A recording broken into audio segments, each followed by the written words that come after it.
Quoi de neuf, les Vetters? C'est Patrick de Vetted. Aujourd'hui, nous allons parler de ceci. J'ai mentionné à Joe Rogan lors d'un podcast en août quand vous abordiez tout cela, que vous aviez observé des preuves de l'existence d'êtres interdimensionnels ici sur Terre et qu'ils opèrent à travers les espaces-temps que nous connaissons actuellement. Pourriez-vous nous expliquer ce que vous entendez par là? Je sais que vous avez essentiellement rédigé un discours pour le président. S'il décide de le prononcer, je voudrais citer juste la première phrase. Mes chers Américains et tous les citoyens de la Terre, il a été porté à notre attention que des civilisations extraterrestres d'un grand avancement technologique visitent la Terre depuis un certain temps. Pourriez-vous imaginer le président Trump être le premier président à monter à la tribune et à prononcer un tel discours? Absolument, je le crois. Et apparemment, sa belle-fille le croit aussi. Et je pense que la raison en est qu'il y a tellement de pression concernant ce sujet qui vont apparaître dans les prochains mois que le retarder beaucoup plus longtemps ne serait pas approprié. Et j'ai conseillé lors d'un briefing que nous avons fait pour la Maison-Blanche qu'ils ne veulent absolument pas être en retard sur ce point. Ils ne veulent pas que cela soit révélé par d'autres pays ou d'une autre manière. Un ancien officier de la CIA qui se trouvait ce matin à la Maison-Blanche pour parler avec ses amis. Et il affirme qu'une décision a été prise d'attaquer l'Iran soit lundi, soit mardi. Pensez-vous que c'est pour détourner l'attention du scandale actuel? Il est probable que oui, en partie. Et le fait qu'ils aient annoncé la sortie des dossiers OVNI hier soir, que je voulais depuis toujours, mais le timing... Je sais, n'est-ce pas? Je veux dire, on en parle depuis des années. Le timing. Oui. Oui.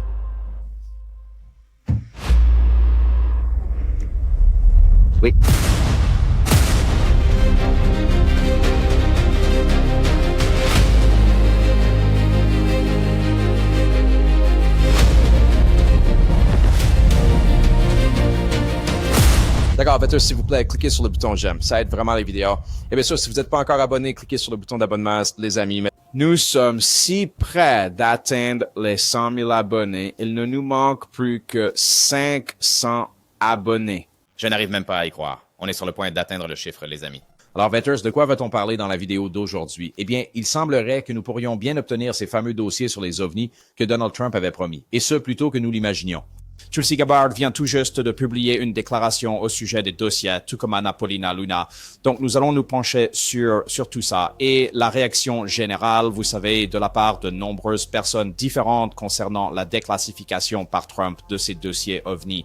Et honnêtement, il semble que tout le monde soit d'accord avec ça. Maintenant, qu'est-ce que cela signifiera? C'est encore en suspens, mais nous allons aborder tout cela. Donc, ainsi que le Dr. Stephen Greer affirmant avoir informé la Maison-Blanche, d'accord, et préparé un discours pour Donald Trump, vous savez, à propos de ces dossiers et de tout le reste, n'est-ce pas? Alors, entrons dans le vif du sujet.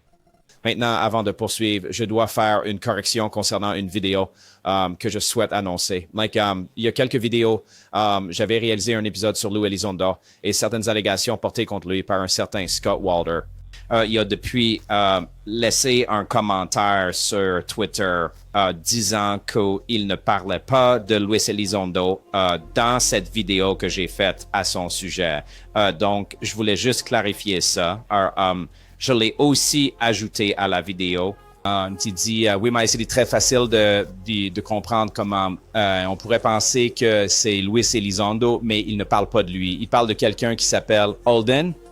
Et il a dit que si vous aviez vu les 30 secondes précédentes, la vidéo virale qui était sortie, vous auriez vu qu'il ne parlait pas de Luis Elizondo. Alors, voilà, un gars vient de gagner $1 million en créant un film d'IA en utilisant V03 sur la scène du sommet des 1 milliard de followers organisé par le gouvernement des Émirats arabes unis. Une jeune femme de 19 ans dirige une agence automatisée par l'IA et gagne 100 000 par mois. Et le rapport le plus récent de Forbes montre que les employés qui utilisent l'IA au travail gagnent 40% de plus que ceux qui ne l'utilisent pas. Le paradoxe de l'emploi lié à l'IA est bien réel. Et février est important, car la phase d'adoption précoce est terminée. Alors, la question est simple. Allez-vous observer ce changement ou en tirer profit? Voici Outskill, la toute première plateforme éducative axée sur l'IA pour accélérer l'apprentissage de l'IA pour des gens comme vous et moi. Ils organisent la formation intensive Mastermind IA de 2 jours en direct ce samedi et dimanche de 10h à 19h heure de l'Est les 2 jours. Et c'est le moment idéal pour vous inscrire car vous pouvez y accéder absolument gratuitement pendant les prochaines 48 heures. Cette formation IA de 16 heures a déjà formé plus de 10 millions de professionnels IA First dans le monde et est noté 4,9 sur 5,0 sur Trustpilot. Des personnes du marketing, de la finance, des opérations, des produits et de l'ingénierie la rejoignent simplement parce qu'elle n'est pas spécifique à une seule industrie, mais est désormais nécessaire dans chacune d'entre elles. C'est ici que vous apprenez à créer des agents IA qui planifient, écrivent, exécutent et rapportent pour vous. Automatiser les flux de travail qui fonctionnent même pendant que vous dormez. Connecter des outils comme Sheets, Notion, les CRM et les emails pour créer des systèmes rentable. Utilisez l'IA pour gagner des heures chaque semaine et obtenir un avantage décisif au travail. Et ce n'est pas tout, vous apprendrez à tirer profit de ces compétences. Des personnes issues de cette même formation ont lancé des services basés sur l'IA qui rapportent 3 à 4 000 par semaine, en appliquant simplement les systèmes qu'on leur a enseignés. Pour bien démarrer votre année, vous recevrez aussi des bonus premium à vie, comme la Bible des prompts IA, la feuille de route des profits IA, votre constructeur de boîte à outils IA personnalisé uniquement si vous participez aux 2 jours. Et voici la partie la plus intéressante. En vous inscrivant, vous obtiendrez l'accès au livre de survie IA 2026, une compilation exhaustive des changements majeurs de l'IA en 2026, ainsi que les étapes pratiques que vous pourrez suivre pour être pleinement préparé. Les places sont limitées. Utilisez le lien dans la description pour vous inscrire et rejoignez la communauté WhatsApp pour rester informé avant le grand bouleversement. Bon, alors le bureau du DNI, c'est-à-dire le directeur du renseignement national, Tulsi Gabbard, a publié une déclaration sur Twitter accompagnée d'une vidéo. Nous y reviendrons dans un instant. Mais jetons un coup d'œil aux tweets qu'ils ont postés ou à la déclaration, si vous préférez. Dès le premier jour de sa présidence, le président a promis d'assurer la reddition de comptes par la transparence en déclassifiant des secrets gouvernementaux longtemps gardés et des preuves d'actes répréhensibles pour rétablir la confiance en nos agences fédérales. 1,5 million de documents déclassifiés rien que la première année. JFK, RFK, MLK, Amelia Earhart, le canular russe, l'instrumentalisation et bientôt des dossiers liés à la vie extraterrestre, aux phénomènes aérospatiaux non identifiés et aux objets volants non identifiés. J'aime bien qu'Amelia Earhart soit là-dedans. Ça me fait tellement rire. Mais au fait, qu'est-il arrivé à Amelia, n'est-ce pas? Bon, alors, c'est passionnant, n'est-ce pas? Nous avançons avec la déclassification de ces dossiers. Et encore une fois, ils ont publié une vidéo avec cette déclaration. Jetons-y un coup d'œil.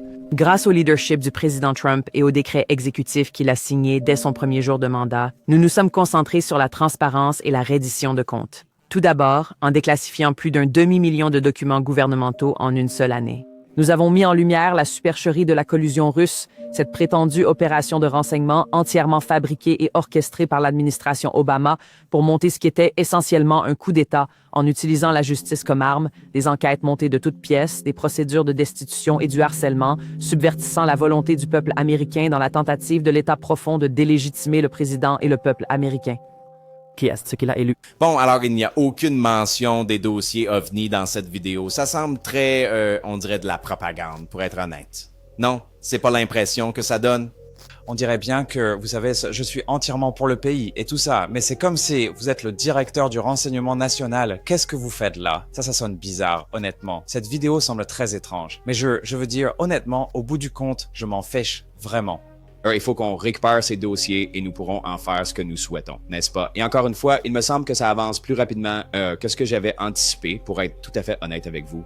La valeur de ces fichiers, encore une fois, est totalement indéterminée à ce stade jusqu'à ce que nous puissions voir ce qui se passe réellement. Mais Anna Paulina Luna a fait état de certaines vidéos qui devraient être rendues publiques conjointement avec la diffusion de ces dossiers, n'est-ce pas? Alors, voici un tweet qu'Anna Paulina Luna a également publié. Il semblerait que tous les dossiers sur les PANI seront hébergés sur le site web des Archives nationales américaines. Nous en saurons plus bientôt. D'accord, donc encore une fois, et elle a aussi parlé de ces vidéos d'OVNI qui vont sortir et chacun pourra décider par lui-même. Elle a fait plusieurs interviews à ce sujet.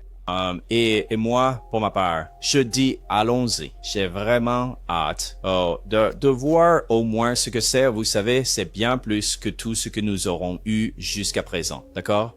Est-ce que cela prouve l'existence de ces phénomènes? Je ne le sais pas, mais cela pourrait être utile à quiconque se demande si le gouvernement des États-Unis a dissimulé des informations concernant les ovnis. C'est évident, ils y sont parvenus. Mais est-ce que cela signifie des extraterrestres? Ah, vous savez, c'est encore indéterminé, n'est-ce pas? Tous les célèbres crashs dont vous avez pu entendre parler et toutes les différentes bases et accords avec les extraterrestres et tout ça, est-ce que cela va prouver quoi que ce soit de tout cela? Je veux dire, je doute que ça sorte dans les dossiers déclassifiés. Pas vrai? Je veux dire, ça ne me semble pas du tout probable. On dirait plutôt qu'ils vont juste tout publier. Ils n'ont pas compris ce que c'est et on ne saura toujours pas ce que c'est. N'est-ce pas? Mais encore une fois, nous aurons fait plus de progrès que par le passé. Sera-ce la divulgation? Ce n'est pas tout à fait exact. Vous ne trouvez pas? S'ils décident de publier des preuves. Vous savez, voici le vaisseau spatial extraterrestre, voici les corps, c'est différent, mais ça, je ne pense pas que ce soit la direction que ça prend. Mais peut-être que oui, une fois que tous ces dossiers UAP seront rendus publics, alors nous pourrons nous intéresser aux vaisseaux et aux corps s'il y en a, n'est-ce pas? Je ne sais pas. Mais de toute façon, je comprends pourquoi les gens sont pessimistes à ce sujet et je comprends pourquoi les gens sont optimistes à ce sujet. Je comprends, n'est-ce pas? Vous savez, parfois c'est agréable de célébrer une petite victoire et nous pourrons décider après coup l'ampleur de cette victoire. Alors, je considère cela comme une bonne chose. Découvrons ce que le gouvernement sait à ce sujet. Mais sera-ce la totalité? N'est-ce pas? Quel est le bilan du gouvernement? Oui, pose quand il s'agit de vraiment révéler tout ce qu'il sait. Il n'est pas très bon. N'est-ce pas? Je veux dire, où en sommes-nous avec les dossiers Epstein? On n'a toujours pas eu toutes les réponses, n'est-ce pas? Et a-t-on vraiment découvert ce qui est arrivé à Amelia Earhart? Non. JFK? Non, ce n'est pas lui. N'est-ce pas? RFK? MLK? On reçoit davantage d'informations, mais cela ne résout pas le problème. N'est-ce pas? Alors, on a un peu l'impression que c'est ce qui va se passer, mais encore une fois, c'est plus d'informations que ce qu'on avait, n'est-ce pas? Et peut-être que cela pousserait d'autres gouvernements à faire de même. N'est-ce pas? C'est donc toujours très intéressant, malgré tout. Maintenant, voici une compilation de différentes personnalités des figures publiques qui parlent de Trump, vous savez, déclassifiant les dossiers OVNI. Certaines de ces vidéos qui, vous savez, ont été rendues publiques au cours des 2 dernières années. Alors, pour moi, si le président Trump a l'intention de tout révéler, je pense que c'est absolument fantastique. Je suis vraiment excitée que ça sorte. J'espère que ce n'est pas une autre distraction. Rappelez-vous, pendant le COVID, nous avons appris que les extraterrestres étaient réels, qu'il y avait des ovnis, qu'il y avait des pannes, et puis tout le monde a dit « oui, et alors ?» Et donc, j'espère que ce n'est pas juste un autre « bon, mettons ça sur la table et voyons s'ils le remarquent cette fois-ci. » Et ils ont fermé cet espace aérien au-dessus d'El Paso. Et vous et moi, nous savons bien pourquoi. Les cartels possèdent désormais la technologie des drones. Ils ont collaboré avec la Chine et ils sont en mesure de réaliser des actions auxquelles nous ne savons pas comment faire face. Et ça nous a vraiment effrayés. Et c'est précisément ce que je veux savoir. C'est ce que nous faisons pour y remédier et pourquoi vous refusez de nous en informer. Oui. Mais je reviens toujours à ma suspicion initiale. Lou, ce n'est pas Biden qui est responsable de cela. Trump est arrivé et a dit « Je vais le faire ». Et vous et moi étions tous très enthousiastes. Puis Trump arrive au pouvoir et ils ne le font pas. Et maintenant, vous pensez que parce qu'il vient de dire qu'il va le faire, quelque chose va changer. Pourquoi devrais-je le croire? Il y a eu de la curiosité pendant des décennies quant à savoir si, vous savez, les ovnis existent ou non et ce que le gouvernement américain sait. Et donc, je pense qu'à ce stade, le président Trump dit « Vous savez quoi? Laissons le peuple américain voir ce que nous savons. » Et je pense que c'est une chose vraiment importante. Vous avez dit à Joe Rogan dans un podcast en août, lorsque vous discutiez de tout cela, que vous aviez vu des preuves d'êtres interdimensionnels ici sur Terre et qu'ils opèrent à travers les espaces-temps que nous connaissons actuellement. Pourriez-vous nous expliquer ce que vous entendez par là? Ce que je peux aussi vous dire, c'est que d'après nos entretiens, et c'est pour quelque chose que vous pouvez revoir lors des auditions du Congrès, mais j'ai pu demander à certains des témoins que sont ces choses. Et ils ne cessent de dire interdimensionnel. Et puis, quand on parle de l'aspect interdimensionnel, vous savez, ces choses préexistent-elles, peut-être en dehors de ce que nous connaissons actuellement comme notre propre dimension. Tout cela peut sembler un peu fou, voire même insensé, mais au bout du compte, vous savez, mon rôle en tant qu'enquêteur est de recueillir toutes les informations, de les déchiffrer et ensuite, d'un point de vue parlementaire, si des entrepreneurs retiennent des informations ou opèrent en dehors de la compétence du gouvernement fédéral, eh bien, il y a des problèmes budgétaires. Mais il y a vraiment quelque chose que je peux vous affirmer avec certitude qui existe et que nous ne savons pas expliquer actuellement. Et c'est juste comme ça que mon cerveau fonctionne, parce que j'ai tendance à tout analyser logiquement et genre, qu'est-ce qui nous a amenés ici, non? Donc Obama est dans ce podcast et on lui demande, y a-t-il des extraterrestres? C'était ça la question. Ce qui est assez amusant, c'est Sean Spicer là, à la fin, là, qui je crois était le secrétaire de presse de Trump pendant une partie de son premier mandat. Il se trompe. Il dit, vous savez, j'aime la logique et ceci et ça, et puis il se trompe. Ce n'est pas la question qui a été posée à Obama. La question qu'on a posée à Obama n'était pas y a-t-il un alien? Et d'abord, il dit alien, pas alien. Y a-t-il un alien? C'est est-ce que c'est même une phrase, hein? Écoutez, j'ai moi-même fait des gaffes à de nombreuses reprises, croyez-moi. Donc, vous savez, je comprends parfaitement la situation. Mais c'est la question qui a été posée spécifiquement à Obama. J'ai quelques questions à vous poser. Les extraterrestres sont-ils réels? Ils sont réels, mais je ne les ai pas vus personnellement et... Les extraterrestres sont-ils vraiment réels, n'est-ce pas? Et c'est différent de ce que Sean est en train de dire. Mais vous savez, malgré tout, il est toujours intéressant d'entendre ce que chacun en pense. Je n'ai vraiment vu personne de ce genre. Pause. Je suppose qu'il y a eu des gens très contrariés par le fait que cela se produise, parce qu'ils pensent que c'est Trump qui essaie de dissimuler ce qui se passe avec les dossiers Epstein. Une distraction ou une attaque contre l'Iran de la part du gouvernement américain.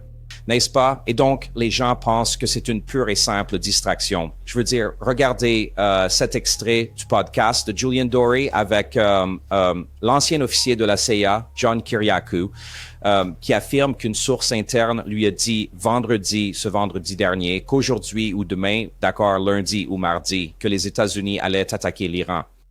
C'était donc une sorte de distraction, peut-être liée au dossier extraterrestre. La dernière chose aujourd'hui, John, ça a été bien, mais je sais que certaines choses sont un peu... Je suis intellectuellement épuisé maintenant. Je suis très contrarié par tout ça. Je peux voir. Alors, je ne veux pas...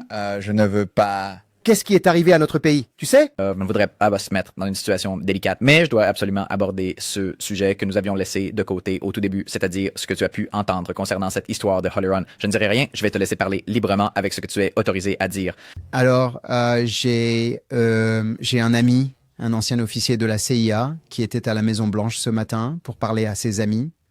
Et il dit qu'une décision a été prise d'attaquer l'Iran lundi ou mardi. Le président a donné hier aux Iraniens 10 jours pour, vous savez, accepter nos propositions visant à mettre un terme à leur programme de missiles balistiques, mettre fin également à leur programme d'enrichissement d'uranium et enfin mettre un terme au soutien de groupes au Moyen-Orient tels que le Hamas, le Hezbollah et les Houthis. Mais il a déjà fait ça auparavant. Il te donnera 10 jours, il te donnera 2 semaines, et puis il attaquera juste 2 jours après. Aussi, il pense que ça déstabilise les gens. L'USS Abraham Lincoln est dans la mer d'Arabie depuis des semaines. Nous avons une vingtaine de navires de soutien dans le golfe Persique, la mer d'Arabie, la mer Rouge et la Méditerranée orientale. Nous avons l'USS Gerald Ford qui est à Gibraltar en ce moment. Il est en train de passer par le détroit de Gibraltar, aujourd'hui même, en route vers la Méditerranée orientale et probablement à travers le canal de Suez pour entrer dans la mer Rouge. Donc, nous allons avoir suffisamment de moyens pour attaquer l'Iran dans les prochains jours. Et donc, il a dit qu'il y avait des lignes de front, que les forces anti-guerre sont J.D. Vance et Tulsi Gabbard. Il a dit que les pros, c'est ça. Il a dit que les partisans de la guerre sont menés par Marco Rubio et inclut Pete Hegseth et maintenant les chefs d'état-major interarmés. Et je l'ai interpellé sur ce point ce matin et je lui ai dit: attendez une minute. J'ai dit, pendant la guerre en Irak, au tout début de la guerre en Irak, la composante la plus farouchement anti-guerre était l'état-major interarmé. Ils étaient toujours les derniers à vouloir attaquer. Et parce qu'ils savent ce qu'est la guerre. Et il a dit, mais vous oubliez. Trump a remplacé tous les chefs d'état-major cette année, ces 12 derniers mois, ce que j'avais oublié. Tous ces généraux 4 étoiles qui, vous savez, avaient gravi les échelons, mais avaient servi sous Biden, il les a tous virés. Tous, absolument tous. Et il a promu des gens dont il savait pertinemment qu'ils lui seraient politiquement loyaux. Alors moi, vous savez, Julian, j'ai toujours été de ceux qui ont l'habitude de voir le verre à moitié plein. J'ai toujours été optimiste à propos des choses. Et je l'ai beaucoup dit dans mes propres podcasts et dans des articles écrits. Vous savez, nous avons eu un premier round avec les Omanais à Mascate, nous avons eu un deuxième round avec les Suisses à Genève. Les deux parties ont déclaré que ces réunions avaient été productives. Nous allons passer au troisième round. Tout se présente bien. Les Omanais nous demandent de nous détendre et de les laisser faire ce qu'ils savent faire. Les Omanais sont vraiment, vraiment très bons en diplomatie, vraiment très bons. Ce sont de très, très bons amis. et ils sont honnêtes. Donc les Iraniens leur font également confiance. Et je pense que rien de tout cela n'a vraiment d'importance à l'heure actuelle. Je crois qu'une décision a été prise. Pensez-vous que c'est pour détourner l'attention du scandale actuel? Probablement, en partie, oui. Oui. Et si l'on dit qu'ils allaient publier les dossiers OVNI hier soir, que je voulais voir publiés depuis toujours... Oui, je sais, n'est-ce pas? Je veux dire, on en parle depuis des années. La synchronisation. Ouais. Oui. Oui, c'est ça. Alors, je ne sais pas. Je veux dire, c'est vraiment très intéressant, pour être tout à fait honnête avec vous, mais vous savez, c'est comme si on pouvait faire plusieurs choses. On peut faire publier les dossiers Epstein. On peut obtenir les dossiers OVNI. Je ne pense pas que l'Amérique devrait partir en guerre contre l'Iran. Nous entraîner dans plus de guerres, n'est pas bon. Je veux dire, quelle est la vraie raison? Quelqu'un dans la rue, si vous l'interrogez, alors pourquoi attaquons-nous l'Iran? Vous répondrez, je ne sais pas, en Iran. Je ne sais pas. Oui. C'est comme si le peuple américain ne sait même pas pourquoi nous faisons ça, alors que faisons-nous, n'est-ce pas? J'espère que ce n'est pas parce qu'Israël veut le faire. Et, vous savez, nous n'allons pas faire de politique ici, mais je me demande, est-ce que Trump, en utilisant le sujet des ovnis, peut-il... J'espère qu'il ne l'utilise pas pour détourner l'attention d'autres problèmes, parce que les gens prennent le sujet des ovnis très au sérieux, moi y compris.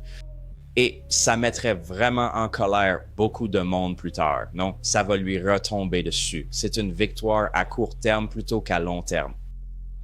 Donc, il va falloir attendre et voir honnêtement. Mais les dossiers arrivent. Ce qu'ils sont, ce que nous aurons est encore indéterminé.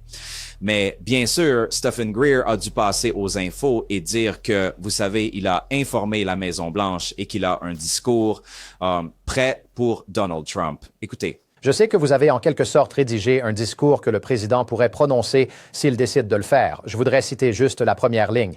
Mes chers concitoyens américains et tous les citoyens de la Terre, il nous est parvenu que des civilisations extraterrestres d'un grand avancement technologique visitent la Terre depuis un certain temps. Pourriez-vous imaginer le président Trump être le premier président à monter à la tribune et à prononcer un discours comme celui-là? Oui, je le crois, et apparemment sa belle-fille le croit aussi. Et je pense que la raison en est qu'il y a tellement de pression concernant ce sujet qui vont émerger dans les prochains mois que le retarder beaucoup plus longtemps ne serait pas approprié. Et j'ai conseillé lors d'un briefing que nous avons fait pour la Maison-Blanche qu'ils ne veulent pas être en retard sur ce point. Ils ne veulent pas que cela se propage vers d'autres pays ou d'une autre manière, disons, asymétrique, et ils veulent garder une longueur d'avance. Donc, je pense que ça prend de l'ampleur et bien sûr, ce qui est réellement décidé par le président, vous savez, je n'y suis pas vraiment initié, pas directement, mais je pense que c'est en bonne voie en ce moment. Donc, c'est un peu comme s'il disait, vous savez, j'ai fait un briefing à la Maison-Blanche. Je veux dire, il aurait très bien pu envoyer un simple courriel. Il a déjà dit la même chose l'année dernière, du genre, j'ai briefé le président. Mais quoi, vous comprenez?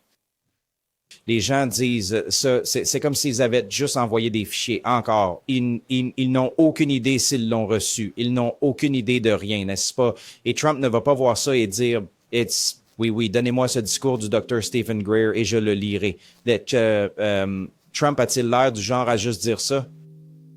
Non, on n'est pas. Prétendument, il a déjà un discours préparé et il ne va pas demander à Stephen Greer de lui écrire un discours sans vouloir offenser, mais vous savez, enfin, c'est comme si tout le monde se jetait là-dessus. Tout le monde essaie de s'y accrocher. Je vois beaucoup de gens essayer de s'en attribuer le mérite. Vous savez, beaucoup de travail acharné. C'est nous qui avons fait ça. Vous savez, ce genre de choses. Genre, quoi? C'est donc très intéressant, quand même. Non, nous sommes vraiment curieux de voir où tout cela va nous mener. Je veux dire, on est en train de gonfler un ballon. Est-ce qu'il va éclater? Allons-nous pouvoir y mettre un terme et célébrer? Je ne sais pas. Mais quelque chose d'autre qui est plutôt intéressant. Imaginons à quoi ressemblerait Trump s'exprimant sur les extraterrestres et le contact avec eux. Regardez cette animation qui a été diffusée sur Twitter. C'est à mourir de rire. Je viens de raccrocher avec les extraterrestres et ils ont une grande affection pour moi. J'ai une excellente relation avec eux. Mais j'aurais préféré ne pas faire de FaceTime avec eux parce qu'ils avaient vraiment une sale gueule. Et j'ai fait des blagues un peu désagréables, mais je crois qu'ils m'apprécient. Regardez, on a un accord que vous ne croiriez jamais qui est sur le point de se produire. J'ai découvert qu'ils ont du pétrole comme vous n'en croiriez pas. Ils n'y touchent même pas. Ils m'ont dit, vous êtes fous d'utiliser du pétrole. J'ai répondu, vous êtes fous de ne pas en utiliser. Qu'est-ce qui ne va pas avec ces alliés? Vous savez, on pense que les aliens seraient plus intelligents que nous, mais apparemment non, parce que tout ce qu'ils voulaient pour le pétrole, imaginez un peu, tout ce qu'ils voulaient pour le pétrole, c'était Marco Rubio. Je suppose qu'il a une sorte de ligne spéciale. Elles veulent vraiment Marco Rubio. Ils l'aiment. J'ai pensé, c'est fantastique. Écoute, mais Marco ne va pas être content, mais une personne pour des milliers de milliards de barils de pétrole, il faut le faire. Donc Marco ne sera pas très content, mais il est probablement déjà en route. J'ai passé l'appel.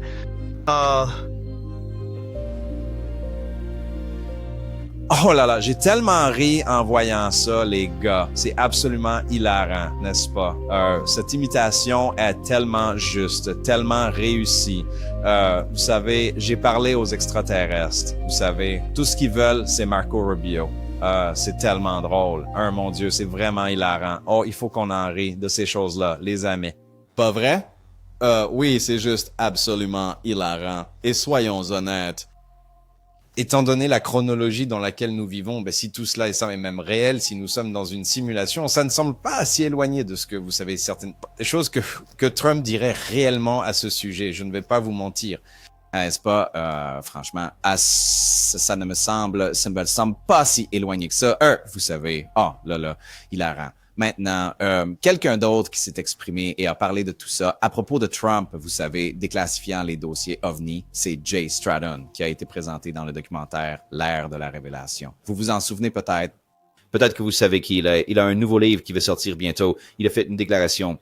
Voici ce qu'il a dit. L'annonce faite par le président Trump constitue un événement marquant pour nous tous. Après des années de lutte acharnée pour la divulgation en coulisses, je ne pourrais être plus fier de participer à ce tournant majeur de l'histoire humaine. Félicitations et un grand merci à Dan Farrer pour avoir réalisé ce film véritablement révolutionnaire, l'ère de la divulgation. Moins de 3 mois après la sortie du film, 2 présidents américains ont reconnu l'existence d'une vie intelligente non humaine, et le président Trump a émis un ordre de divulgation historique. Nous vivons tous actuellement à l'ère de la divulgation. Il y aura d'autres moments décisifs et des problèmes à affronter à l'avenir, mais j'espère que toute l'humanité célébrera ce moment. Eh bien, il n'y a pas vraiment grand-chose à célébrer, n'est-ce pas? Essentiellement, je veux dire, encore une fois, peut-être que vous célébrez un petit peu, mais ce n'est pas une divulgation, ce n'est pas la grande révélation. Vous savez, je trouve ça tellement intéressant que les gens célèbrent la course avant même d'avoir franchi la ligne d'arrivée. Vous voyez ce que je veux dire? C'est comme, qu'est-ce qu'on va faire? Qu'est-ce que vous allez faire quand la divulgation arrivera vraiment? Vous avez déjà célébré, n'est-ce pas? Les gens continuent de célébrer. Et je ne pense pas que le film ait quoi que ce soit à voir avec ça, si je dois être honnête. Mais c'était une belle publicité de sa part de lancer ça, vous savez, à ce sujet. Mais vous savez, Obama a dit, statistiquement parlant, il y a des extraterrestres. D'accord. Je pense que le monde entier est d'accord avec ça, non? Et il a déjà fait de nombreux commentaires à Beryl McCowater sur les ovnis et les aliens. Plus que Trump n'en a jamais fait, non? Alors, est-ce un ordre historique? Je suppose que c'est un peu le cas, n'est-ce pas? Un président en exercice qui veut déclassifier les dossiers UAP à nouveau. Ils veulent déclassifier absolument tout ce qu'ils ont sur les aliens, les extraterrestres, les pannes, les ovnis. Mais soyons réalistes. S'ils ne disent pas que des extraterrestres sont sur Terre interagissant avec l'humanité et que nous avons des vaisseaux, des corps et de la technologie, les gens ne vont pas le croire. N'est-ce pas? Les irréductibles diront « ils mentent, ils n'ont pas tout révélé ». Il y a plus, n'est-ce pas? C'est ce que je dis. Si les gens n'obtiennent pas la réponse qu'ils attendent, ils vont penser que tout est un mensonge, n'est-ce pas? Parce que les gens ont déjà une certaine idée du gouvernement. Donc, si le gouvernement ne leur apporte pas ce qu'ils croient, ils diront simplement que c'est un mensonge. Et après, Grégoire, alors, où en serons-nous? Vous allez faire pression sur le gouvernement pour qu'il révèle plus de choses et vous direz, nous n'avons plus rien. Peut-être qu'ils en ont, peut-être pas, on ne sait pas.